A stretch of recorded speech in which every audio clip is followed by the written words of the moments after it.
साहेब 11 बजे जो मोतिहारी से पटना बस आती है आ गई है क्या? अरे आ गई रोहित। हाँ तो स्टैंडवे में रोहित ना आयल हुई तो रास्ते में हुई। तो रास्ता से बस स्टैंड में कब आएगा? 11:30 बज सकेला, 12 बज सकेला, 1 बज सकेला। कब ले आई हमारा के क्या मालूम?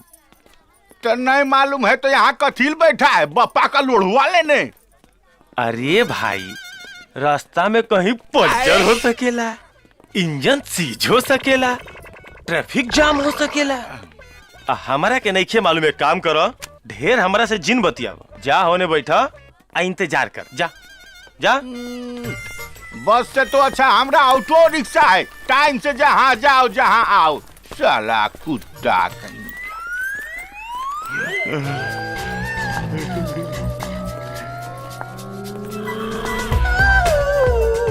क्या माल है ई माल हमरा बगल में आकर बैठ जाता न तो हमरा जीवन सुधर जाता।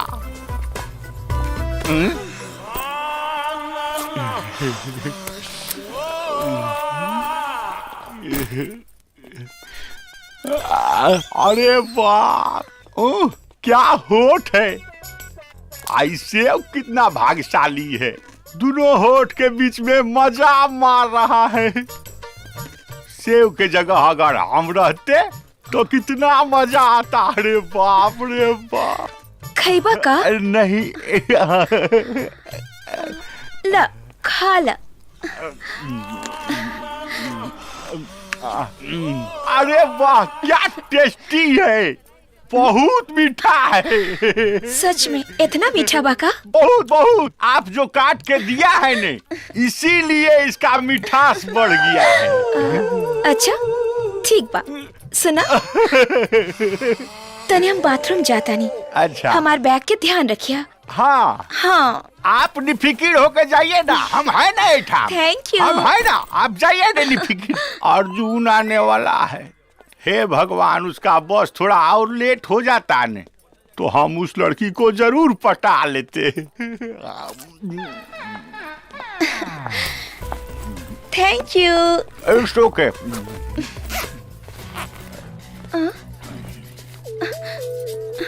कुछ खोज रहे हैं कि? हाँ एमे 10,000 रुपया रखले रहनी हा, नइखे मिलत। 10,000? हाँ एमे रखली रहनी। तो बैग में रखे थे तो बैगे में न होगा, ठीक से देखिए। ज्यादा होशियार मत बना, बैग दिखा के गई नहीं तो तू पैसा चुरा लेला। क्या चोरी? हम? हाँ तू। ए आंटी, ए अंकल, ए माई। अरे ए ना नहीं करो, की कर रहा है भाई? ये हमरा बैग से 10,000 रुपया चुरा ले बा। इस सरासर झूठ बोल रहा है, हमें पैसा नहीं चुराए हैं। क्या रे? पहले चोरी ऊपर से सीना चोरी। चुपचाप पैसा निकाला तो पुलिस के बुलाई। अरे अरे हम टेम्पू ड्राइवर है भाई, हम चोर नहीं है। पैसा लिया रहता तो हमरा पास में न रहता, हमरा तलाशी ले लो भैया। तलाशी? हाँ। का तलाशी? ये लोगन के गैंग होला, गैंग। एगो चुरावे वाला, एगो बटोरे वाला। अरे बाप, अरे बाप। पैसा ना दिए। अरे बाप। अरे भैया का भाई? अरे इनकर पैसा चोरी कैले बा। का जाजी? अरे अर्जुन भाई हम तो रिसीव करने आए थे। हाँ तो लड़की आई और बोली कि हमरा बैग रखो, हम बाथरूम से आ रहे हैं। हाँ। तो बाथरूम से आया तो बोला कि उस बैग में 10,000 रुपया था, सो तू ले लिया। कब से नौटंकी मचाया हुआ है। ये देखा, एक तो चोरी ऊपर से सीना चोरी, नौटंकी करता। हाँ एक मिनट रुक जा, हमारा समझ में आ गया, रुका। ला इला अपन पैसा। ऐसा आदमी ना हमें कुछ गलत फहमी हो गई। जा लो भैया जा। ठीक है बा। मौका कहीं के। चला। सेब चाहिए? का हो जाजी? का होता यहाँ? हमरा साल भर के मेहनत पर तो पानी फेरवा दिया जी। रानी से साल भर से प्यार किए हम, एक दिन में तो सेट कर लिया। की करेंगे अब, हम दूसरा लड़की के इंतजार में हैं।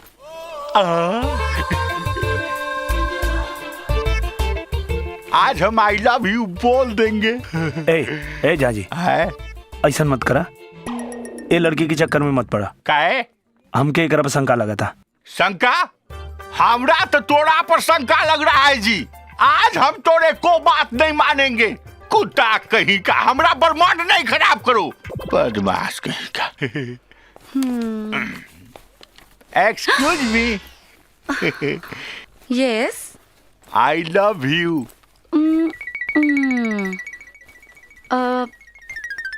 तोहरा के हमरा में ऐसा का दिखल हा जे तू हमके आई लव यू कहतारा?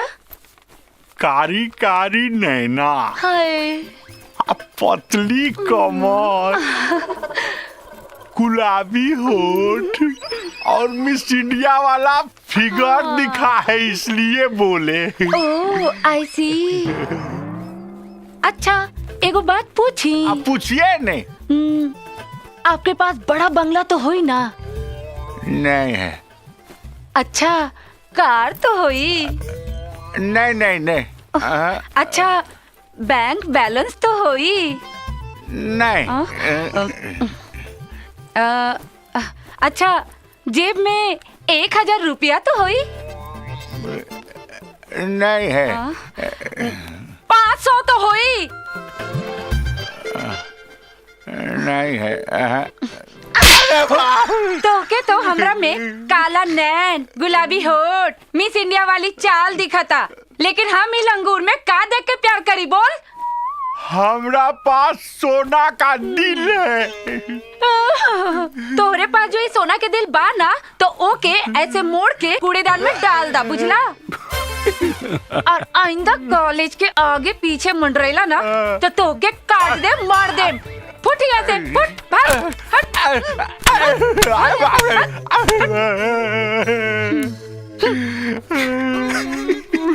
भगवान, रॉन्ग नंबर डायल हो गया प्रभु। हमरा ही मार लगा है तो हंस रहा है। चुप रह, चुप। हाँ। अरे रे रे, बड़का कुत्ता है रे। अब मजा आए।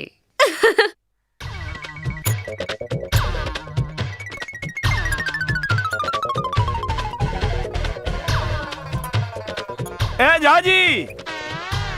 की अर्जुन? अरे यार देखा ना कहाँ पानी बंद हो गई कैसे?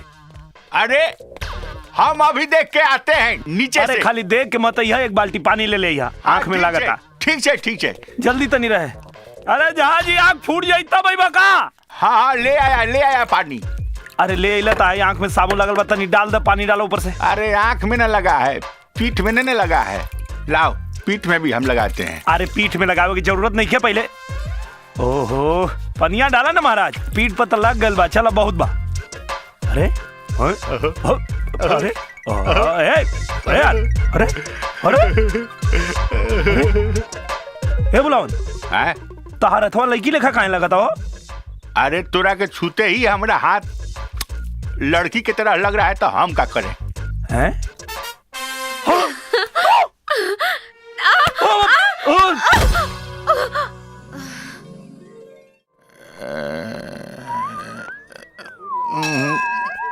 का जाजी दर्शन लाइल बड़ा का? हाँ, हम यहाँ पर देवी लोग के दर्शन के लिए आए हैं। अच्छा, यहाँ तो पूजा अर्चना वंदना शांति सब होता है। तब कोनो देवी मिलली है कि ना? देवी मिल गया, एकदम साक्षात देवी आ रहा है। एकदम सोनम कपूर जैसी। झाजी आए जब देखा तब सोनम कपूर खोजत रहेला, अपना के देखत रह, आए बहुचट लेखा लागत रह। आए जा जाके बोला आई लव यू। अगर आज चप्पल ना खैला तो बाजी। अरे बाप भैया, हम की करें, कुछ बताओ ने हमरा। ये सोना हाँ भैया, हम अपना सारा जीवन का जो कमाई में बचाए थे ना पैसा, हाँ, उसका यही बनवाए हैं। तो देखिए इसको बाहर निकालिए। बाहर निकालते हैं। यही काम करेगा। ये काम करेगा? हाँ, काहे कि जब खूबसूरती काम ना आवे, हाँ, तो इंसानियत से काम लेवे के चाहिए। तो हमें की इंसानियत करेंगे तो बताएगा तब न भैया हो।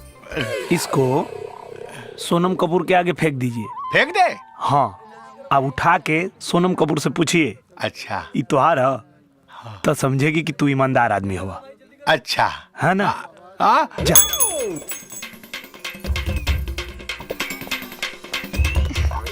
जिया खुश रहा। अरे हमरा आशीर्वाद नहीं चाहिए।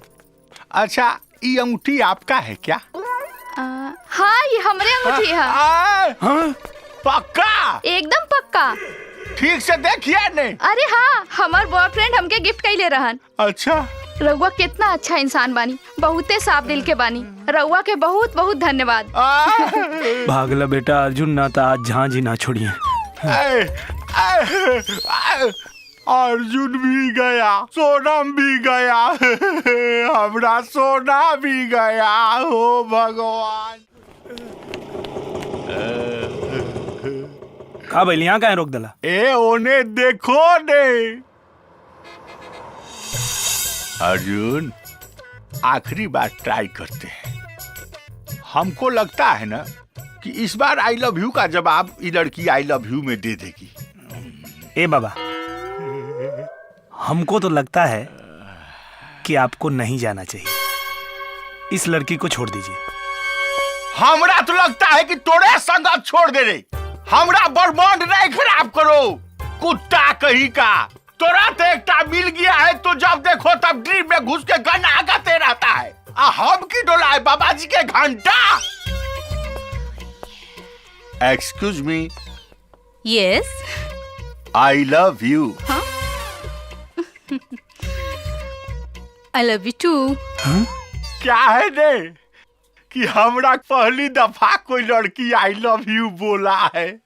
हमरो के पहली दफा केहू लड़का आई लव यू कले से। अच्छा हाँ तो सोचिए, आप जब हमरा पसंद है और हम जब आपका पसंद है, तब तो मिल गया है चांस।